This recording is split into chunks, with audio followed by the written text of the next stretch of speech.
उत्तराखंड के एक छोटे से पहाड़ी गांव बागीचा में एक पुरानी हवेली थी। गांव वाले उसे अधूरी हवेली कहते थे क्योंकि वह आधी बनी और आधी टूटी हुई थी। कोई नहीं जानता था कि वह अधूरी क्यों है, लेकिन सब कहते थे कि वहां रात में अजीब सी आवाजें आती हैं, कभी किसी के रोने की तो कभी जंजीरों की खनक की। गांव के बच्चों को उस हवेली के पास जाने की सख्त मनाही थी, लेकिन एक दिन शहर से आए एक नौजवान पत्रकार विवेक ने उस हवेली का सच जानने की ठान ली। विवेक ने सुना था कि कोई भी उस हवेली में एक रात टिक नहीं पाता। उसके मन में कौतूहल था, क्या ये सब अफवाहें हैं या वाकई कुछ है वहां। उसने गांव के बुजुर्ग रामदीन बाबा से बात की। रामदीन बाबा बोले, बेटा, बहुत साल पहले उस हवेली में ठाकुर अर्जुन सिंह रहा करते थे। बहुत अमीर थे पर बेहद घमंडी। कहते हैं एक बार उन्होंने एक साधु का अपमान कर दिया, जिसने बद्दुआ दी, तेरी हवेली अधूरी रहेगी और यहाँ रातें कभी चैन से नहीं कटेंगी। उसी रात उनके परिवार के सभी सदस्य रहस्यमयी तरीके से मारे गए। तब से हवेली वीरान है। विवेक ने सब सुनकर तय कर लिया कि वह एक रात हवेली में बिताएगा। वह कैमरा, टॉर्च और आवाज रिकॉर्ड करने वाला यंत्र लेकर रात 10 बजे हवेली पहुंचा। अंदर घुसते ही उसे अजीब ठंडक का एहसास हुआ, जैसे गर्मियों में भी वहां बर्फ जमी हो।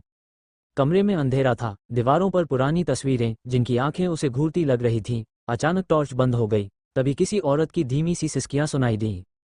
विवेक ने कैमरा ऑन किया और आवाज की दिशा में गया। उसे एक कमरा मिला जिसके दरवाजे पर खून के निशान थे। जैसे ही वो अंदर गया, दरवाजा अपने आप बंद हो गया। एक क्षण को सब शांत हो गया। फिर एक जोर की चीख, क्यों आए हो, हमारा चैन क्यों छीना।